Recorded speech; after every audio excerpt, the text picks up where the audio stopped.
खुलुमबाय स्टुडियोआव आं उदांस्रि मुसाहारि क'क्राझारनि बनरगावआव सानथामनि हाबाफारिजों गुथि बड'लेण्ड उसु चेम्पियनशिप 2026 खुंफुंदों। बड'लेण्ड उसु एस'सिएशननि बानजायनायाव क'क्राझार जिल्लानि सिङाव थानाय बनरगावनि मिनि इनडर स्टेडियामाव 23, 24 आरो 25 जानुवारि अक्ट'खालि सानथामनि हाबाफारिजों गुथि बड'लेण्ड उसु चेम्पियनशिपआ खुंफुंजादों। बे हाबाफारियाव हाबाफारि बायदियै फुंबिलि समाव बड'लेण्ड उसु एस'सिएशननि फिरफिलाखौ बिरहोयो बड'लेण्ड उसु एस'सिएशननि आफादगिरि जुबिराज बसुमतारिया। बेबादिनो गासै जिल्लाफोरनि फिरफिलाखौ बिरहोनाय जायो आरो रुंसारि आसारि बसुमतारि गोसोखां ट्रफिनि मुसुखायाव बिबार बावो आरो गुथि बड'लेण्ड उसु चेम्पियनशिप गेलेनाय बादायलायनायखौ बिटिसिनि मावफुं सोद्रोमा प्रकाश बसुमतारिया बाहागो लाना बेखेवना होयो। बड'लेण्ड उसु एस'सिएशननि आफादगिरि जुबिराज बसुमतारिया खौरां बिजोंनि गेजेरजों फोरमायदि बे उसु चेम्पियनशिपआव बिटिसिनि दरबा जिल्लाजों लोगोसे गलाघाट आरो गवालपारा जिल्लानिफ्राय खमैबो 350 गेलेगिरिफोरा बाहागो लादों। गिबि गिबियाव नोंथांमोननि चेनेलखौ धन्यबाद जासिगोरनाय थाबाय।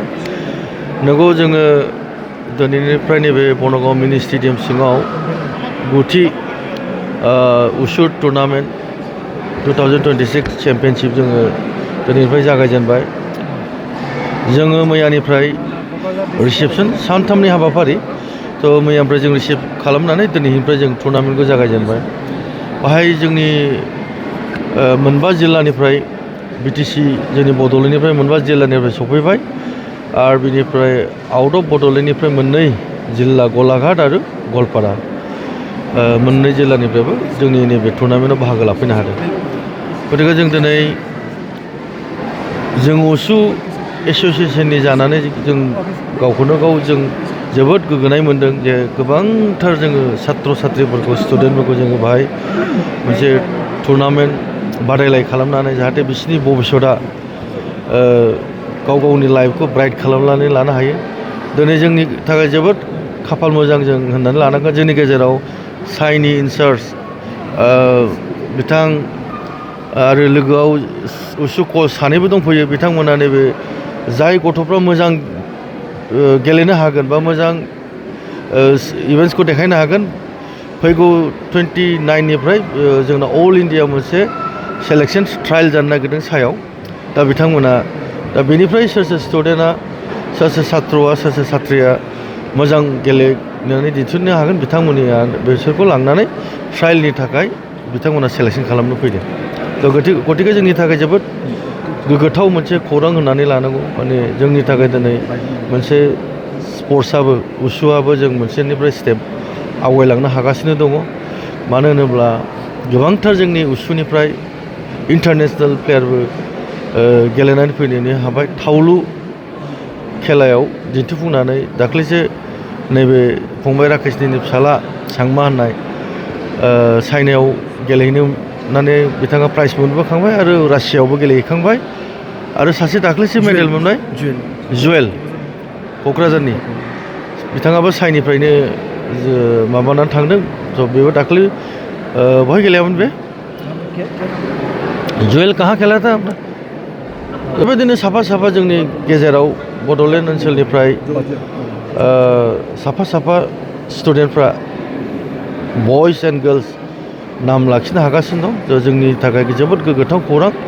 मानो होनोब्ला बेजों लोगोसे जोंल' नङा बिथाङा गावनिनो नामजों लोगोसे जोंनि हारिनि नामबो लाखिनो हादों बिथांमोना आरो जोंनि बड'लेण्डखौ गोजौआव थिखांनो लानो हादों। माने जौगानाय मोनसे गावजों लोगोसे गावनि फेमिलि आरो जोंनि बड'लेण्ड ओनसोलखौ नाम खालामदों। गतिके आं धन्यबाद होगोन बिथांमोनखौ। आरोबाव जोंनि गेजेराव गोबांथार छात्र छात्रिफ्रा ओंखारबावगोन। बिराद स्किल दङ जोंनियाव बिराद स्ट्रेंथेन दङ जोंनि स्टुडेन्टफ्रा। गतिके जों बेखौ सापर्ट खालामनांगौ आरो बयखौबो आं खावलायगोन बड'लेण्ड ओनसोलनि रायजो राजा बा गारजेनफोर बा जोंनि जेसेबां दल संगठन दं आं बयखौबो खावलायगोन जाहाथे बेफोरबायदि स्पर्ट्सआव सापर्ट खालामो आरो स्टुडेन्टफोरखौ जों गोजौनिफ्राय गोजौआव लांनो हायो। बेयाव साबेसेसो गेलेगिरिफोरा बाहागो लादों? टटेल जोंनाव मोनबा जिल्लाजों 200 बड'लेण्डनिफ्राय आरो मोननै जिल्लानिफ्राय गलाघाट आरो गवालपारानिफ्राय 30 60 जनसो दंफैयो आरो दा टटेल जोंनाव 60 + 200 260 अनलि स्टुडेन्ट आरो बेनि गेजेराव जोंहा अफिसियेलफोर टेकनिकेलफोर दंफैयो टेकनिकेलफ्रा जोंनाव 30सो दंफैयो आरो बिदिनो जोंनि माबाया 3 to 350 जन जों दिनै बे टुर्नामेन्टआव बाहागो लागासिनो दं जिहेतु नोंथाङा उसुआव बा उसु स्पर्ट्सआव गोबां सम बोसोरनिफ्रायनो जड़ित दङ दायो उसुनि गेलेनाया नैबे बिटिसि ओनसोलाव माबायदि औ नंगौ जोङो गोबावथार सम आङो 2015निफ्रायनो दायथ' लाबोदों आफादगिरि हिसाबै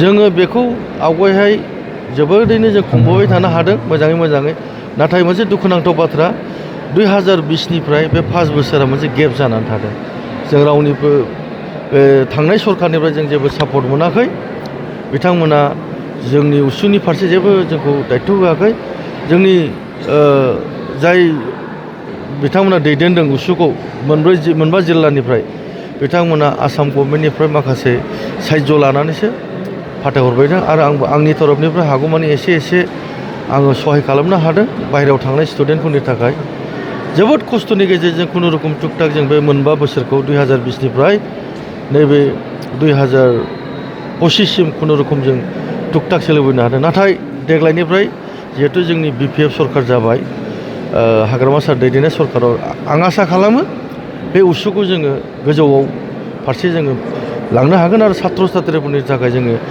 सहायखौ जों खालामनो हागोन होननानै आं आसा दं